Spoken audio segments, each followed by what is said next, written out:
하나님의 은혜가 오늘 주일 예배 오신 여러분들이 함께 하시기를 예수님의 이름으로 축복합니다. 예수님께서는 공생의 3년 대부분을 갈릴리, 가버나움, 고라신, 벳세다 지역에서 계셨죠. 이곳을 떠나서 십자가에 죽으시기 한 달 전쯤 베레와 유대에서 전도하셨습니다. 그리고 예루살렘을 향하여 가는 길에 여리고에 들렸죠. 이 여리고는 예루살렘까지 직선거리가 28km 정도 됩니다. 그런데 여리고가 사해 근처에 있기 때문에 해발이 250m 정도고 예루살렘은 약 790m 정도이기 때문에 여리고에서 예루살렘까지 가려면 고도가 1000m가 넘는 험난한 길입니다. 예수님은 제자들과 그 길을 가시려면 하루 아마 넘었을 것으로 생각이 되는데요. 예수님께서는 이제 공생의 마지막 한 주간을 보내실 예루살렘, 거기에 가시기 전 약 한 1.5km 정도를 남겨두시고 감난산 남동편 기슭에 있는 벳바가에 이르렀습니다. 이곳 벳바게와 이웃 동네 베다니 등은 예루살렘에 아주 인접해 있는 곳인데요. 지금의 교회력으로 고난주간 월요일부터 목요일까지 예수님이 아침이면 예루살렘 성전에서 가르치시고 저녁에는 나오셔서 베다니 등지에서 휴식을 취하셨던 곳입니다. 이러한 일들이 앞서 지금의 교회력으로 고난주간의 시작인 종려주일, 예수님은 예루살렘 입성하기 전 벳바게에서 두 제자를 보내시며 너희 맞은편 마을로 가라. 마태복음 21장 1절 말씀부터 보면은요, 그곳에 매인 나귀와 나귀 새끼가 있는데 그것을 풀어 내게로 가져오라고 명령을 하십니다. 병행 본문인 마가복음과 누가복음에 보게 되면 예수님이 명령한 이 나귀 새끼에 대해서 아직 아무도 타보지 못한 한 어린 나귀, 이렇게 기록을 하고 있습니다. 예수님은 나귀 새끼를 어떻게 데려와야 될지 모르는 제자들에게 데리고 올 때 만일 누가 무슨 말을 하거든 주가 쓰시겠다 하라. 그리하면 즉시 보내리라고 하셨습니다. 나귀 새끼의 주인이 누군지는 알려지지 않았습니다. 그는 자기의 소유였지만 제자들이 찾아와 주가 쓰시겠다고 하자 주저없이 이의 없이 즉시 내보냈죠. 이로 볼 때 나귀 새끼의 주인은 주님을 알았고 믿었고 따랐음을 알 수 있습니다. 그리고 그가 언젠가는 주님을 뵙고자 하는 갈망이 있었지만 갈릴리 주변 동네에 머물러 계시던 주님을 직접 뵐 수 있는 기회가 없었는데 이제 자기 동네 벳바게에 오셨고 자기가 기르던 나귀 새끼를 쓰신다고 하니 기꺼이 내어드렸을 것으로 보입니다. 주님을 섬기고 싶은 갈망은 주님이 어떤 분인 것을 아는 것이 선행이 되어야 됩니다. 여러분, 주님이 어떤 분이시죠? 오늘 본문을 볼 때 나귀 새끼를 타신 분입니다. 나귀 새끼를 타신 이유에 대해서 마태복음 21장 4절에 이는 선자를 통하여 하신 말씀을 이루려 하심이라 일러스되 시온의 딸에 이르기를 내 왕이 내게 임하나니 그는 겸손하여 나귀 곧 멍에 매는 짐승의 새끼를 탔도다 하라.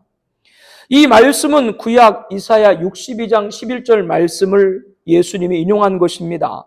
시온에 따라 크게 기뻐할지어다. 예루살렘에 따라 즐거이 부를지어다. 보라, 내 왕이 내게 임하시나니 그는 공의로우시며 구원을 베푸시며 겸손하여서 나귀를 타시니 나귀 작은 것 곧 나귀 새끼니라. 이 말씀을 응하신 것이죠. 인류의 구원자로 오신 그리스도 왕께서는 나귀 새끼를 타고 오신다라고 했습니다. 엘리자베스 2세는 25세에 제위를 시작을 해서 96세 70년 동안 제위를 했던 여왕입니다. 그로 인해서 찰스 3세 아들은 10살에 왕세자로 책봉됐지만 무려 4년 이후인 79세에 영국, 캐나다, 호주 등 연방 왕국의 국왕으로 즉위를 하게 됐죠. 찰스 3세가 2024년 대관식을 가졌는데요. 444개의 보석이 박혀있는 무게가 2.23kg에 달하는 성 에드워드 왕관을 쓰고 양손에는 왕의 권력을 상징하는 보주와 왕호를 각각 들었습니다. 대관식을 마치고 버킹엄 궁으로 돌아갈 때는 왕실 군의대와 영국 육해공군병사 4천여 명의 사열을 받으며 1762년에 만들어진 금박 치장으로 호화롭게 장식된 황금 마차를 이용을 했습니다. 1년 뒤 찰스 3세 국왕의 생일에는 그를 기념하기 위해서 군기 분열식이 진행되는데 군인 1,400명, 말 200필, 군악대 400명으로 구성된 행렬이 버킹엄 궁에서 출발해서 시작이 됐죠. 그 중에 앞군은 호스 가즈 퍼레이드, 약 8천여 명이 관람한 가운데 찰스 3세 국왕이 화려하게 장식된 말을 타고 군대를 사열하는 것입니다. 그를 본 수많은 시민들이 화로성을 올린 것을 TV에서 본 적이 있습니다. 이러한 것들이 세상 군왕의 위엄과 행렬입니다. 그러나 예수님은 인류의 왕이시지만 나귀 새끼를 탔습니다. 이는 우리에게 두 가지를 알려주십니다. 2000년 전 이 세상에 오신 예수님이 앞서 언급한 찰스 3세 황제같이 오셨다면 그분은 우리 왕이 아니라고 하는 것이에요. 그러면 왜 나귀 새끼를 타고 오셨는가? 2000년 전 예수님은 우리 죄를 대속하기 위해서 십자가에 죽으시는 구원자, 고난자이시기 때문입니다. 그러므로 예루살렘에 입성하시는데도 우리에게 구원을 주시기 위해 고난을 받으셔야 됐기 때문에 겸손하여 나귀 새끼를 타고 오신 것이죠. 겸손의 왕입니다.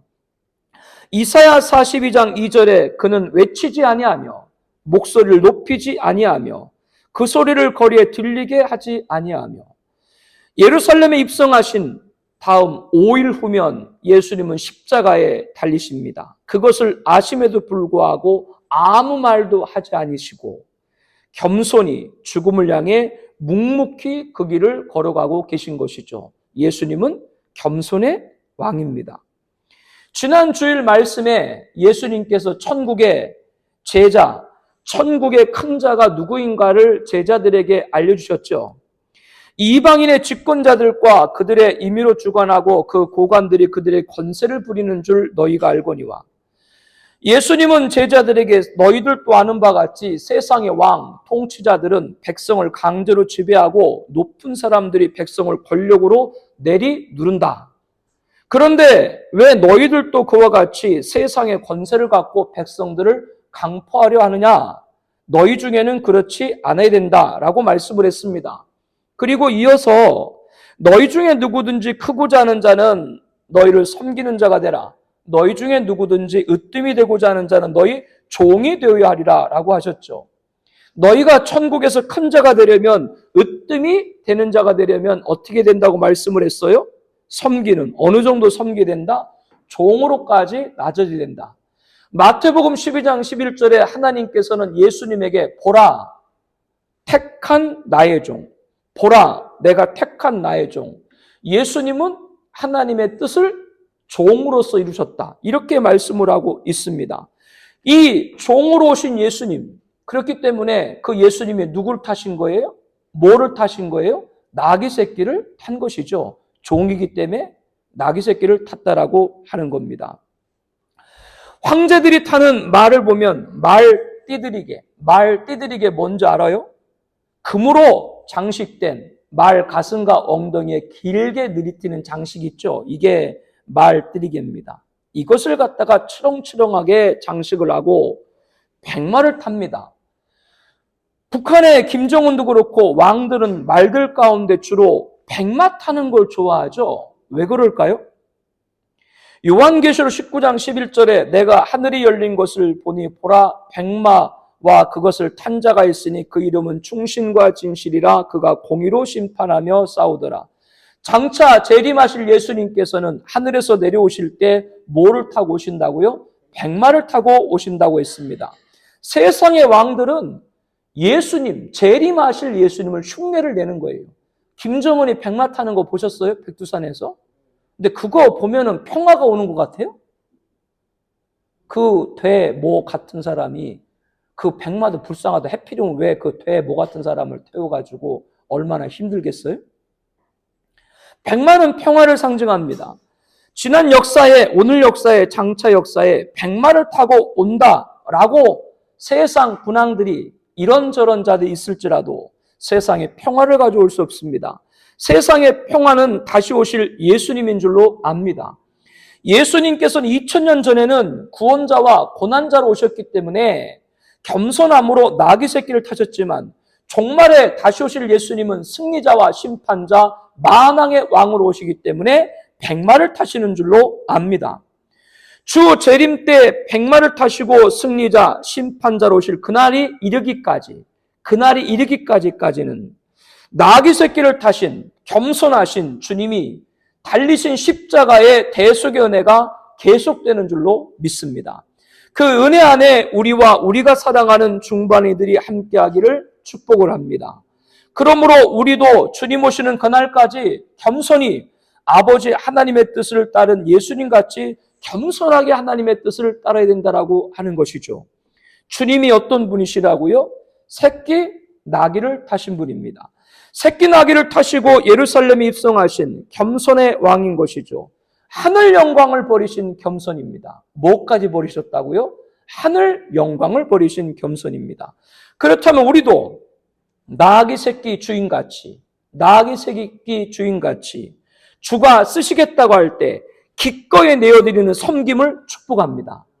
이게 겸손의 왕, 하늘 영광의 보좌를 버리신 주님을 따르는 성도들의 모습인 것이죠.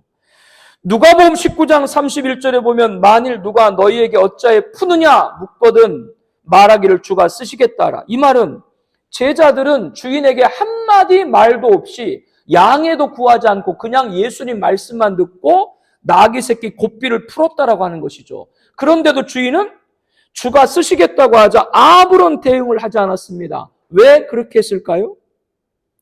베드로전서 5장 6절에 하나님이 능하신 손 아래서 겸손하라. 때가 되면 너희를 높이시리라.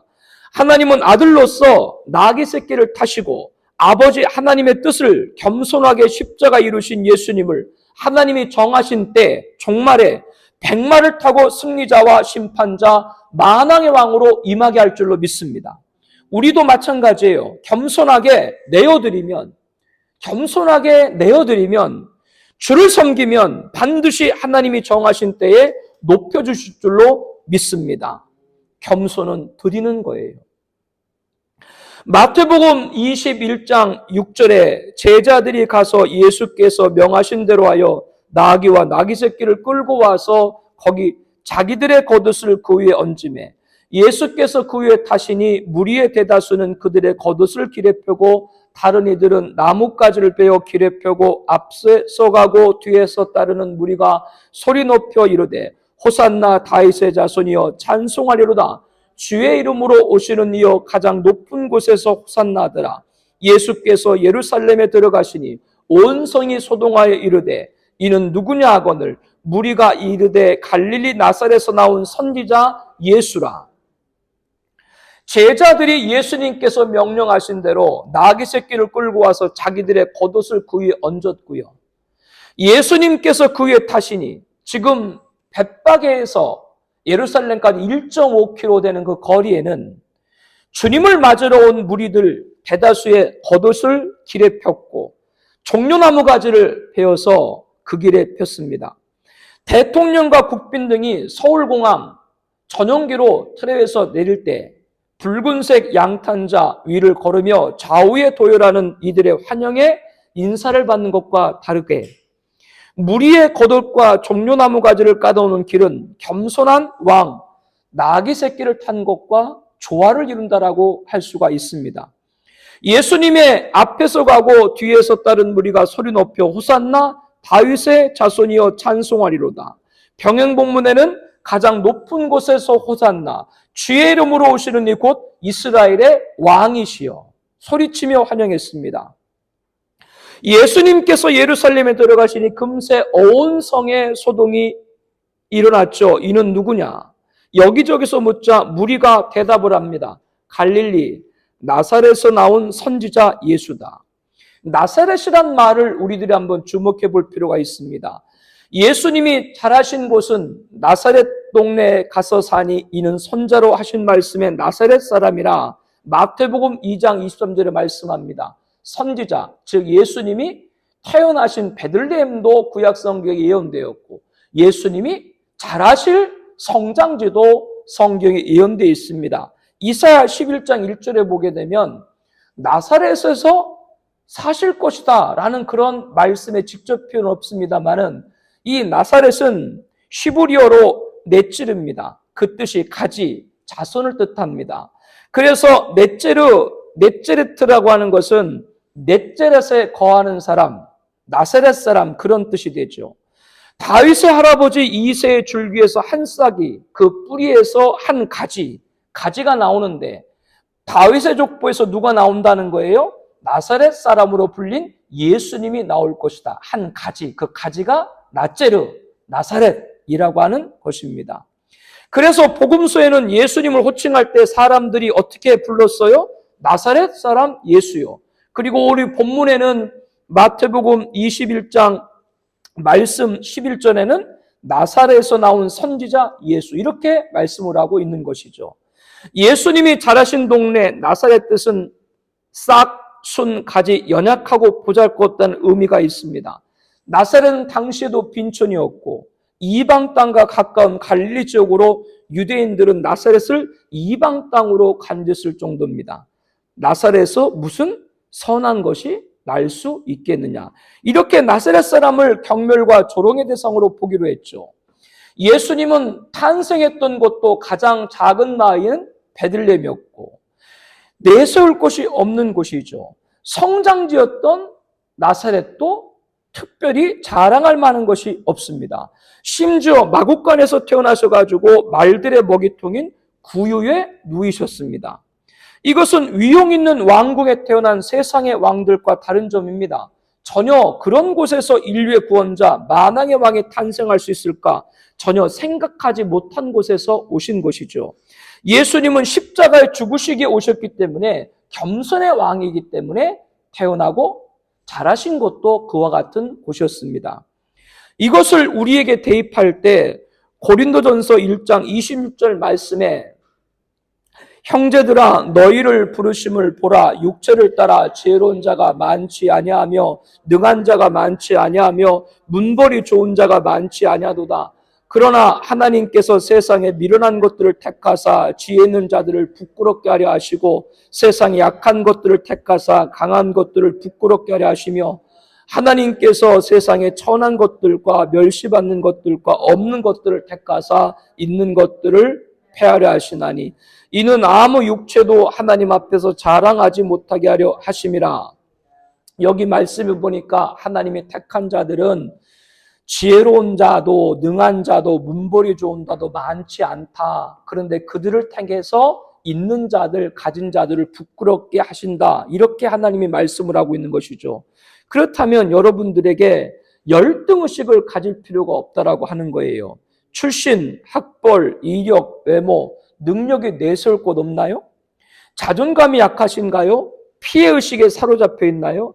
열등의식을 가질 필요도, 자존감이 약해질 필요도, 피해의식에 사로잡힐 필요도 없을 뿐더러 내세울 게 없더라도 하나님의 사랑을 받고 있음을 확신하길 바랍니다.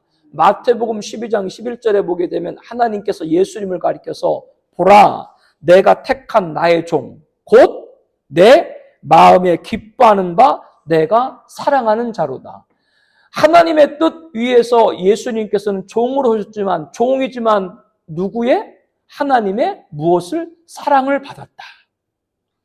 그래서 예수님께서 세례를 받으실 때도 하나님께서 소리가 하늘에서 들렸죠. 너는 내 사랑하는 아들이라 내가 너를 기뻐하노라. 예수님은 목수의 아들로 빈천한 삶을 사시고 태어나고 자란 것도 자랑할 만한 것이 없고, 그렇지만 하나님의 사랑으로 가득한 줄로 믿습니다. 그러므로 겸손을 잃지 않고 십자가까지 가신 것이죠. 사랑을 받았기 때문에.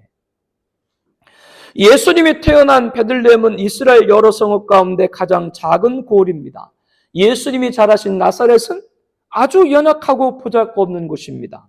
마리아가 아기 예수님을 누이신 것도 말먹이통 구유입니다. 그리고 마지막은 갈보리 십자가입니다. 겸손으로 태어나 겸손으로 마치신 분이 예수님이신 것이죠. 골로새서 1장 3장 12절에 너희는 하나님이 택하시고 거룩하고 사랑받는 자처럼 겸손을 옷 입으라 말씀합니다. 겸손으로 아버지 하나님의 사랑을 받은 아들 예수님처럼 겸손한 자가 되어서 하나님의 사랑을 가득 받기를 축복합니다. 하나님의 사랑이 충만한 사람은 십자가기라도 당당해요. 요즘에는 로스쿨이 생겨서 참 개천에서 용난다는 게 어려워졌어요. 예전에는 로스쿨이 없이 초등학교만 나왔어도 자기가 열심히 공부를 하면 사법고시에 패스를 하고 판사, 검사, 변호사가 될 수가 있었죠. 그런 분들이 그동안 있었고요. 그런데 초등학교, 중학교 이렇게밖에 나오지 못한 분들이 집안 형편이 좋을 리가 없죠. 좋을 리가 없으니까 고등학교도 제대로 못 가는 그런 형편이었지 않습니까? 열심히 공부를 했어요. 그래가지고 합격을 했어요. 제일 먼저 어디를 갔겠어요?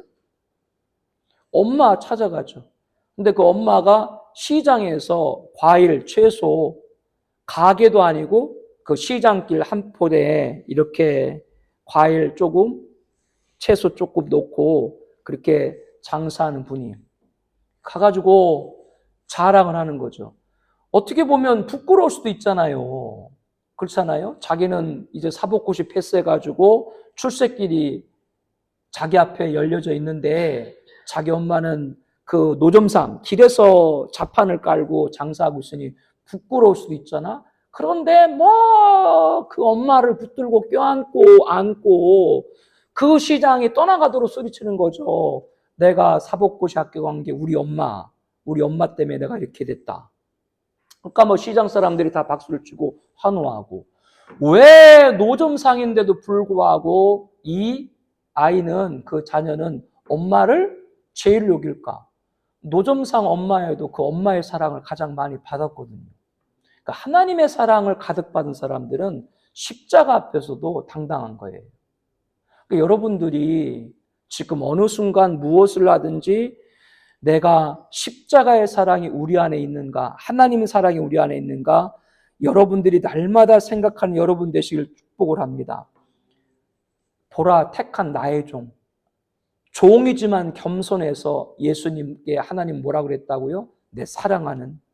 겸손한 자에게는 이 사랑이 이루어지는 줄로 믿습니다. 이 하나님의 사랑이 충만하기를 축복합니다. 예수님께서 나귀 새끼를 타시고 예루살렘에 입성하신 후 병행문문 마가복음에 보게 되면 성전에 들어가서 모든 것을 둘러보시고 때가 저물매 저녁이 됐다는 것이죠. 12제자를 데리고 베다니로 가셨습니다. 아마도 베다니에 있는 나사로, 마르다, 마리아 그 남매 집에 유하면서 휴식을 취했을 것입니다. 그리고 다음 날 지금의 교회력으로 고난주간 월요일 아침에 베다니에서 나와 성으로 들어오실 때 시장에서 배가 고프셔서 길가에 한 무화과나무를 보시고 그리로 가서 잎사귀 밖에는 아무것도 찾지 못하시고 나무에게 이제부터 영원토록 내가 열매를 맺지 못하리라 이렇게 말씀을 하고 성전에 들어가셔서 다음같이 행하셨습니다. 마태복음 21장 12절에 예수께서 성전에 들어가사 성전 안에서 매매하는 모든 사람을 내쫓으시며 돈 바꾸는 사람들의 상과 비둘기 파는 사람들의 의자를 둘러엎으시고 그들에게 이르시되 기록된 바 내 집은 기도하는 집이라 일컬음을 받으리라 하였거늘 너희는 강도의 소굴로 만드는도다. 예수님은 성전에 들어가시자마자 성전 안에서 유월절을 지키기 위해 모인 많은 사람들 가운데는 율법의 규례에 따라 멀리에서 온 사람, 해외에서 거주한 이들도 유대인들은 다 명절에 예루살렘으로 모이게 됐는데요. 이들이 제물로 드릴 우양을 사려고 할 때 이것은 다른 것보다 성별해야 된다고 하면서 시세보다 높은 가격으로 폭리를 취하는 그 매매하는 사람들을 내쫓아 버렸습니다. 그리고 성전에 올려드릴 예물은 그거는 로마 화폐는 안 된다. 하나님은 로마 화폐는 안 받으니까 유대 화폐로 바꿔야 된다라고 하면서 수수료를 많이 받는 이 돈 바꾸는 그 환전상들의 상을 뒤엎어버렸습니다. 달러로 헌금 드리면 하나님이 안 받아요? 달러도 좋으니까 있으면 갖고 와. 이 장사하는 사람들과 환전생을 다 등을 엎어버린 거죠. 그리고 그들에게 기록된 바 내 집은 무슨 집이다? 기도하는 집이라 일컬음을 받으려 했거늘 너희는 강도의 소굴을 만들어 놓아 호통을 치며 물리적으로 대했습니다. 앞서 무화과 나무가 열매가 없다고 이제부터 영원토록 내가 열매를 맺지 못하 하신 격한 언사도 그렇고 매매하는 자들과 환전상들의 상을 엎으신 것도 그렇고 나귀 새끼를 타신 겸손의 왕과 상치되는 것처럼 보입니다. 더욱이 열매 맺지 못하는 이 무화과 나무를 저주하신 때, 그때가 무화과가 열매 맺을 때가 아니었다라고 마가복음 11장 13절에 말합니다. 예수님이 하루 만에 겸손했다가 같이 폭력으로 바뀌어진 건가요? 무화과 나무는 이스라엘을 상징합니다. 무화과 나무의 잎사귀만 무성한 같이 이스라엘은 유월절을 지키기 위해서 성전을 찾는 신앙의 모양은 있었으나 그들은 성전을 잔삭 속으로 삼는 마치 무화과 나무의 열매가 없는 신앙의 열매가 없는 자들이었습니다. 하나님께서 기도의 집으로 명한 성전을 사리사욕으로 꽉 채워서 강도의 소굴이 되게 한 거죠. 주님은 열매 없는 무화과 나무를 저주한 것처럼 매매하는 자들과 돈 바꾸는 자들을 내어 몰아버린 겁니다. 주님은 성전에서 잊지 말아야 될 것을 내쫓아 버리시는 분이죠. 나귀 새끼를 타신 예수님이 겸손히 폭력으로 변한 것이 아니라 사람들이 성전을 더럽힌 것으로 변질을 시켜버린 겁니다. 성전은 하나님의 임재의 상징입니다. 성전을 더럽힌다고 하는 것은 하나님 앞에 불손한 거예요. 불손이 뭐요? 하나님 앞에 겸손하지 못한 것이죠. 너희가 하나님의 성전이다. 고린도서 3장 16절에 말합니다. 오늘날 성전은 뭐가 성전이에요? 예수님을 구주로 고백한 저와 여러분 성도들이 교회인 줄로 압니다. 누구든지 하나님의 성전을 더럽히면 하나님이 그 사람을 멸하시리라. 하나님의 성전은 거룩하니 너희도 그러하리라고 고린도전서 3장 17절에 말합니다. 성전인 성도를 더럽히면 안 됩니다. 본문에서 성전에서 매매하고 돈 바꾸는 자들을 성전은 수단으로 여긴 자들이죠. 교회를 수단으로 여기면 안 돼요. 성도를 수단으로 여기면 안 된다라고 하는 거예요. 자기 목적을 위해서 오늘날 성전인 성도를 수단으로 삼으려 해서는 안 됩니다. 그런 자들을 주님은 멸하시리라고 고린도전서 3장 17절에 말씀합니다. 하나님께 겸손한 자는 성도에게도 겸손할 줄로 믿습니다. 하나님의 성전은 거룩하니 너희도 그러하리라. 오늘날 성전인 성도들에게 불순하지 않고 겸손히 행하는 것, 겸손이 뭐라고요? 거룩이다. 하나님이 거룩하니 성전도 거룩하다. 겸손은 거룩을 입는 줄로 믿습니다. 그런데 거룩을 입는데 매매하는 자들과 돈 바꾸는 자를 뒤엎은 것처럼 불의를 용납하지 않는 거룩인 거예요. 거룩은 뭐가 거룩이라고요? 불의를 용납하지 않는 거룩. 그것이 겸손의 거룩이라고 하는 것이죠. 14절 말씀에 예수님께서는 이렇게 이어서 말씀을 하고 있습니다. 맹인과 저는 자들이 성전에서 예수께 나오매 고쳐주시니 대상들과 서기관들이 예수께서 하시는 이상한 일과 또 성전에서 소리질러 호산나 다윗의 자손이 하는 어린 아이들을 보고 노하여 예수께 말하되 그들이 하는 말을 듣느냐. 예수께서 이르시되 그렇다. 어린아이와 젖먹이들의 입에서 나오는 찬미를 온전하게 하셨나이다 함을 너희가 읽어본 일이 없느냐 하시고 그들을 떠나 성 밖으로 베다니에 가서 거기서 유하시니라. 예수님은 재물에 쓰일 우양을 비싸게 파는 자들과 터무니없는 수수료의 이득을 챙기는 자들을 몰아내신 후에 그것과 달리 성전에 있는 맹인과 저는 자들을 예수께 오는 것을 보고 다 고쳐줬습니다. 이러한 상황을 예의주시하던 대제사장들과 서기관들이 예수님께서 하시는 이상한 일과, 그러니까 예수님이 하시는 일을 그들은 뭘로 본 거예요? 이상한 일로. 그리고 소리질러 호산나 다윗의 자손이여 하는 어린아이들을 보고 노하여 예수께 그들이 하는 말을 듣느냐며 성전에서 소란한 행위, 떠드는 아이들을 잠잠하게 하라. 그러자 예수님이 어린 아기와 젖먹이들 입에서 나오는 찬미를 온전하게 하셨나이다 함을 너희가 읽어본 일이 없느냐 라면서 주님께서는 구약 시편 8편 2절에 나와 있는 어린아이들도 예수님을 알아본다라고 하는 예언이 이루어지고 있는 것이다. 이것을 말씀을 하고 있는 것이죠. 어린애들도 예수님의 오심을 믿고 메시아의 오심을 믿고 찬양하는데 종교 지도자들 한 너희들이 모르느냐? 훈계를 하는 겁니다. 그리고 제자들과 떠나 예루살렘 성 밖으로 베단에 가서 거기서 요하시고 고난주간 월요일을 마쳤습니다. 병행본문인 마가복음에는 다음 날 지금의 교회력으로 고난주간 화요일 아침에 성전을 가려고 할 때 무화과 나무가 뿌리째 마른 것을 보았습니다. 제자들이 생각이 나서 랍비오 보소서 저주하신 무화과가 말랐나이다. 어제 월요일 아침에 열매 없는 무화과 나무를 향해서 예수님께서 이제부터 영원토록 내가 열매를 맺지 못하리라 하신 대로 무화과가 어떻게 된 거예요? 말라 버린 것이죠. 그런데 제자들은 보고 이상히 여겨서 무화과가 어찌하여 말랐나이라고 여쭌 겁니다. 답은 당연합니다. 주님이 명한 대로 그렇게 된 것이죠. 예수님께서는 이것을 목격한 제자들에게 대답하여 내가 진실로 너에게 이르노니 만일 너희가 믿음이 있고 의심하지 아니하면 이 무화과 나무에게 된 이런 일만 할 뿐 아니라 이 산에 들려 바다에 던져지라 해도 될 것이요 너희가 기도할 때 무엇이든지 믿고 구하는 것은 다 받으리라 라고 하시면서 믿음의 기도에 관한 교훈을 가르쳤습니다. 그리고 병행본문인 마가복음 11장 25절에 말씀합니다. 서서 기도할 때 아무에게도 혐의가 있거든 용서하라. 그리하여 하늘에 계신 너희 아버지께서도 너희 허물을 사하여 주시리라. 믿음의 기도에는 뭐가 있어야 된다는 거예요? 용서가 있어야 된다라고 하는 겁니다. 겸손의 왕이신 주님은 십자가에서도 자신을 못 받는 자를 향해서 어떻게 간구했죠? 하나님 아버지, 저들을 사하여 주옵소서. 자기들이 하는 것을 알지 못함이니이다. 지금 예배하는 성도가 다른 사람과 막히지 않게 풀고 기도할 때 하늘의 응답함이 임할 줄로 압니다.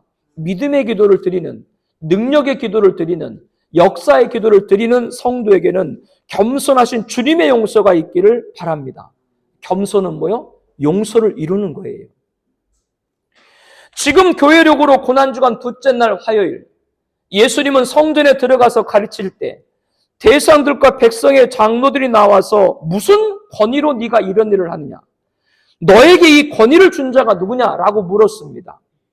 예수님께서 나도 한 말을 너에게 물으니 너희가 대답하면 나도 무슨 권위로 이런 일을 하는지 이르리라 라고 하시면서 세례 요한의 세례가 어디로부터 왔느냐?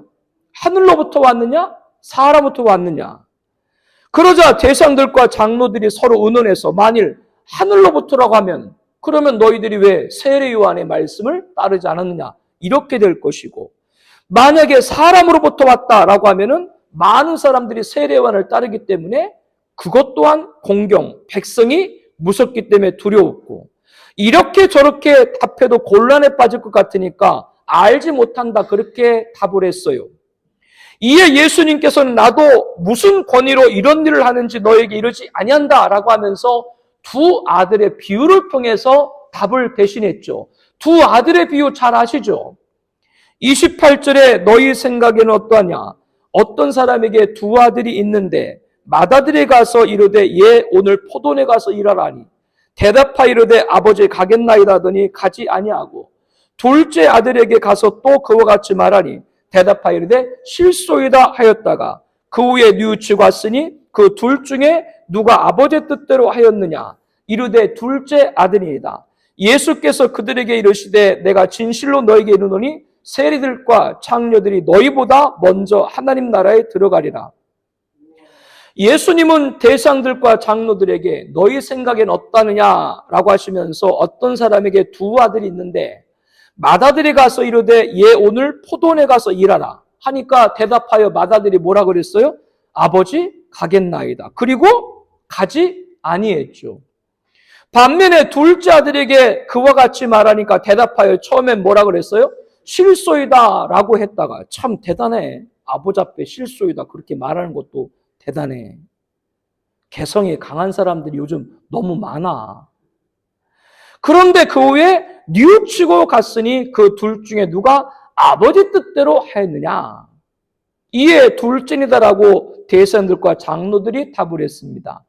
예수님께서는 그들에게 이렇게 말하죠. 내가 진실로 너에게 이르노니 세리와 창녀들이 너희 대상들과 장로들보다 먼저 어디에? 하나님 나라에 들어가리라.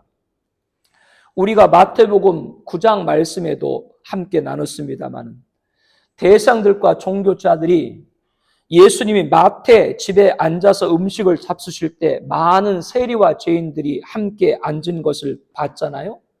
그래서 종교자들이 예수님 제자들에게 너희 선생이라는 자가 어떻게 세리와 죄인들과 함께 잡수시냐 이렇게 hir난을 했습니다. 이를 들으신 주님께서 건강한 자에게는 의사가 쓸데없고 병든 자에게 쓸데있느니라 라고 하시면서 너희는 가서 내가 긍휼을 원하고 제사를 원치 아니하노라 하신 뜻이 무엇인지 배우라고 구약 호세아 6장 1절 말씀을 인용했죠. 죄사함을 받는 것은 구원을 받는 것은 영생을 가는 것은 천국에 가는 것은 하나님께 제사를 잘 지내서가 아니라 하나님의 긍휼을 입어야 되는 줄로 믿습니다. 대상과 종교지도자들은 6월절 같은 명절에 백성들에게 너희들 성전에서 제사 잘 드려야 돼 이렇게 얘기하고 뒤에서 이 대상들과 종교지도자들은 매매하는 자들과 돈 바꾸는 자들과 결탁을 해서 폭리를 이의를 취했던 것이 당시 종교 지도자였습니다. 뒤에 그런 짓을 했죠. 하나님의 긍휼을 입을 일이 없죠. 예수님은 죄인들과 세리는 그들과 달리 멀리 서서 감히 눈을 들어 하늘을 쳐다보지도 못하고 다만 가슴을 치며 이르되 하나님 불쌍히 여기소서 나는 죄인일소다 탄식하며 하나님의 긍휼을 구했죠. 이에 예수님은 대상과 같은 종교자들이 아니라 죄인과 세리 같은 이 사람들이 의롭다 하심을 받았다 말씀을 했습니다. 무릇 자기를 높이는 자는 낮아지고 자기를 낮추는 자는 높아지리라.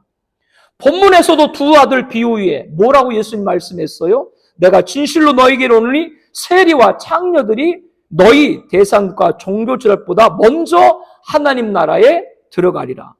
그리고 32절에 세례 요한의 의가 도로 너에게 왔거늘 너희는 그를 믿지 않았을 때 세례 요한이 왔을 때도 믿지 않았고 그러나 세리와 창녀는 믿었으며 너희는 이것을 보고도 끝내 뉘우쳐 믿지 아니하였도다 라고 말씀을 합니다. 하나님은 겸손한 자에게 긍휼을 베푸시는 줄로 믿습니다. 성도 여러분, 마음이 답답하신가요? 여러분들이 천국 하나님의 나라에 들어갈 자로서 하나님 앞에 겸손한 것이 있다면 이 시간 버려버리기를 바랍니다. 끝내 뉘우쳐 믿지 아니하는 대세양들과 종교절가처럼 되지 말고 여러분들이 그 겸손하지 못한 것이 있다면 내어버려서 하나님의 긍휼을 입는 여러분 되시길 축복합니다. 겸손은 긍휼을 구해요. 겸손한 사람은 긍휼을 구하는 겁니다. 예수님은 왜 세상 군왕과 달리 나귀 새끼를 타셨을까? 십자가에 죽으시기 오신 분이시기 때문에 그분은 바로 겸손한 왕으로서 나귀를 타신 것이죠. 겸손이라고 하는 것은 내어드리는 겁니다. 예수님은 하늘 영광 보좌를 십자가 앞에 벗어 버려버렸습니다. 왜? 자기가 하나님의 뜻을 위해서 하늘 영광을 버린 것이죠. 그렇다면 겸손한 주님과 같이 저와 여러분들은 어떻게 해야 돼요? 나귀 새끼 주인과 같이 주가 쓰시겠다고 할 때 내어드리는 겸손을 축복합니다. 겸손은 내어드리는 거예요. 두 번째 겸손은 사랑입니다. 하나님은 예수님을 보라 내가 택한 나의 종이라고 했어요. 종이지만 뭐라고 이어서 말씀했어요? 내 사랑하는 자다. 하나님의 사랑을 가득 받았기 때문에 예수님은 십자가에서도 그 사랑으로 이기신 줄로 믿습니다. 겸손한 예수님, 그렇지만 그에게 사랑이 입혀졌던 것처럼 겸손한 저와 여러분들에게 하나님의 사랑을 축복합니다. 그럼 십자가로 능이길 수 있다라고 하는 것이죠. 겸손의 왕이신 예수님께서 갑자기 성전에 있는 매매하는 자들과 돈 바꾸는 자를 뒤엎었죠. 겸손이 바뀐 건가요? 아니죠. 성전을 더럽힌 것, 기도하는 집을 강도의 구렬로 만드는 걸 주님은 용납하지 않았습니다. 오늘날 성전은 뭐라 그랬어요? 예수 믿는 저와 여러분의 성전입니다. 성전을 더럽히는 자, 성도를 더럽히는 자는 주님이 멸하시리라. 절대로 교회를 수단으로 여기서는 안 된다고 말씀을 드렸습니다. 하나님이 거룩하니 성전인 너희도 거룩하다. 겸손은 거룩입니다. 그런데 그 거룩이 뭐라 그랬어요? 매매하는 자와 돈 바꾸는 자를 뒤엎었던 것처럼 불의를 용납하지 않는 거룩이에요. 이것이 겸손의 거룩인 줄로 믿습니다. 예수님은 믿음의 기도를 교훈하면서 너희들이 무엇을 용서하라. 그래야 하나님도 너희의 허물을 사하시리라. 그렇기 때문에 겸손하신 주님은 십자가에서도 자기를 못 박은 자들을 용서해달라고 하나님 앞에 간구를 올려드렸죠. 다른 사람과 막히지 않고 풀고 기도할 때 하늘에 응답 임할 줄로 믿습니다. 중보에 우리들 기도에 겸손에 하신 주님의 용서가 있기를 축복을 합니다. 예수님은 두 아들 비유를 통해서 둘째 아들같이 처음에는 싫다라고 말했다가 나중에 뉘우쳤다. 뉘우친 게 중요한 거예요. 그에게 하나님이 긍휼을 베푸셨다라는 비유로 가르쳐 주신 것이죠. 하나님 나라에 들어가는데 겸손하지 않는 것이 있다면 버려버리고 하나님의 긍휼을 구하는 여러분 되길 바랍니다. 겸손은 긍휼을 구하는 것이죠. 겸손하신 왕 주님이 이 모든 모습에 본을 보인 줄로 믿습니다. 그렇기 때문에 그 겸손하신 왕 주님을 따라가는 저와 여러분 되시기를 예수님의 이름으로 축복합니다. 우리 함께 기도하겠습니다. 우리 기도 제목 보겠습니다. 함께 읽습니다. 예수님은 2000년 전 구원자와 고난자로 하늘 영광을 버리고 십자가를 지어야 했기에 나아기 새끼를 타신 겸손하신 왕입니다.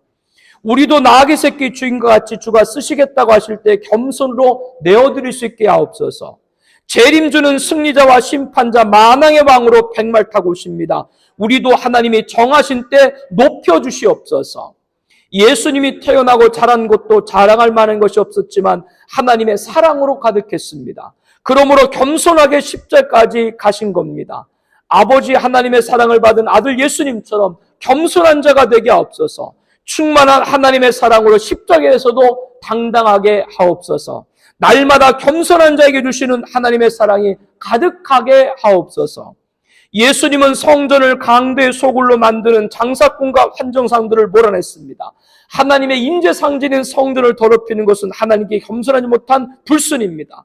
오늘날 성전인 성도를 수단 삼는 것들을 물리쳐 주시옵소서. 거룩한 하나님께 겸손하게 하옵시고 거룩한 하나님의 성전인 성도에게 겸손히 행하는 겸손의 거룩으로 대하게 하옵소서. 예수님은 믿음의 기도를 교훈하시며 용서하며 구해야 하나님도 너희 허물을 사하시라고 하셨습니다. 주님은 십자가에서 자신을 못 박은 자들의 용서를 간구함으로 본을 보이셨습니다. 다른 사람과 막히지 않게 풀고 기도하여 하늘의 응답에 임함을 받게 하옵소서. 우리의 중보에 겸손하신 주님의 용서가 있게 하옵소서. 예수님은 두 아들 비유로 둘째 아들같이 잘못을 뉘우친 겸손한 자에게 하나님께서 긍휼을 베푸신다고 하셨습니다. 하나님 나라에 들어가는데 겸손하지 않은 것을 벗어버리고 하나님의 긍휼을 입는 자가 되게 하여 주시옵소서. 우리 함께 통성으로 기도하겠습니다.